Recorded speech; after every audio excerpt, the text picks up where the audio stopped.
శతాబ్దపు నారి మోగించింది విజయభేరి, అన్ని రంగాలలో చేరి ఆరితేరింది ఈ నారి. చీపురు పట్టిన చిన్నారి, బలపం పట్టిన పొన్నారి, విసుగు చెందని వీరనారి.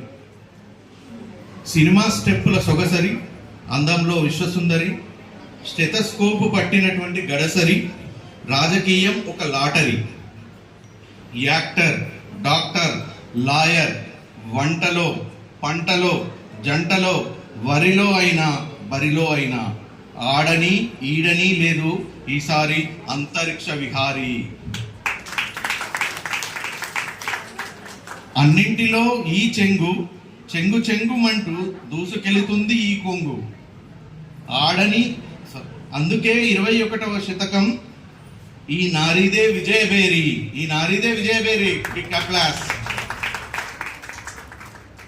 సీతాదేవి సహనం, సత్యభామ గాంభీర్యం, సావిత్రి పోరాటం, అనసూయ పాతివ్రత్యం, ఇంకా చూశాం కదా రుద్రమాదేవి వీరోచితం, ఝాన్సీరాణి త్యాగం, సరోజినీదేవి సాహిత్యం, మదర్ తెరిసా మానవత్వం, ఇంకా ఇంకా సుబ్బలక్ష్మి అమృత గానం, మహానటి సావిత్రి అభినయం, సుధాచంద్ర నాట్య మయూరం, కిరణ్ బేడి సాహసం. అంతేకాదు కల్పనా చావ్లా విజయం, సునీత విలియమ్స్ విజ్ఞానం, పివి సింధు పథకం, పిటి ఉషా ప్రవాహం. ఇంకా కావాలంటే ఆకాశంలో, అంతరిక్షంలో, విమానాల్లో, విజ్ఞానంలో, సాంకేతికలో, సాహిత్యంలో, అందాలలో, అభినయాలలో, అన్ని రంగాలలో వారిదే పైచేయి. నేను ఈ భూమి మీదకు వచ్చినప్పుడు నన్ను పట్టుకోవడానికి ఒక స్త్రీ ఉంది, అది మా అమ్మ. నేను ఎదుగుతూ ఉన్నప్పుడు నాతో ఆడి నన్ను చూసుకోవడానికి ఒక స్త్రీ ఉంది, ఒక అక్క. నేను బడికి వెళ్ళినప్పుడు నాకు జ్ఞానానికి ఇవ్వడానికి ఒక స్త్రీ ఉంది, నా టీచర్. నాకు ప్రేమ తోడు కావలసిన వయసులో ఒక స్త్రీ ఉంది, నా భార్య. నేను మొండిగా తయారవుతున్నప్పుడు నన్ను మార్చడానికి ఒక స్త్రీ ఉంది, నా కూతురు. నేను చనిపోతున్నప్పుడు తన ఒడిలోకి తీసుకోవడానికి ఒక స్త్రీ కూడా ఉంది, అది భూమాత.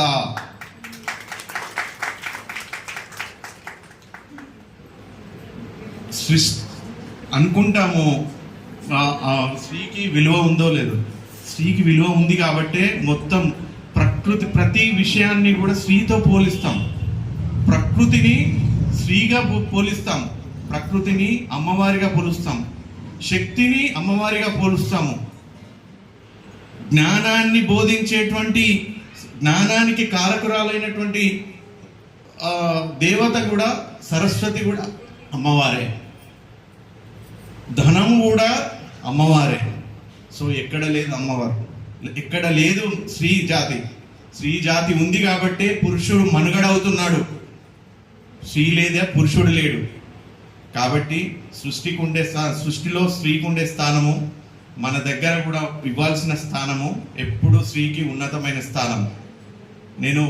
ఐఎమ్ వెరీ థ్యాంక్ఫుల్ టు నేను ఒక విషయం ఈ సందర్భంగా కూడా చెప్తున్నాను. నా దగ్గర ఏదైతే నేను నమ్మినా, నా స్టాఫ్ కానీ, మా మిసెస్ కానీ, ప్రిన్సిపాల్ మేడం, స్టాఫ్ కానీ, ఆయన కానీ, ఎవరైనా ఒక టీం లాగా పనిచేస్తాం ఇక్కడ. ఎప్పుడు ఒక ఏదో కమర్షియల్ ఆస్పెక్ట్ వచ్చినాము, డ్యూటీస్ పోతున్నాము అనేటువంటిది కాదు.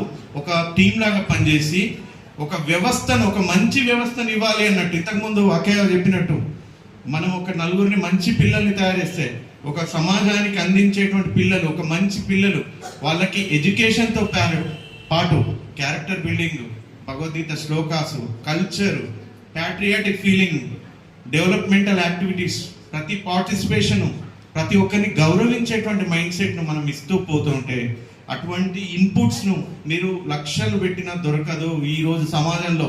నేను ప్రాక్టికల్గా చూశాను. ఇంజనీరింగ్ కాలేజెస్లో ప్రిన్సిపాల్ చేసినప్పుడు చాలామంది బీటెక్స్ చేసిన తర్వాత ఇంగ్లీష్ కమ్యూనికేషన్స్ కోసం బయట వేలకు వేలు పెట్టేసి కోచింగ్స్ తీసుకుంటుంటారు.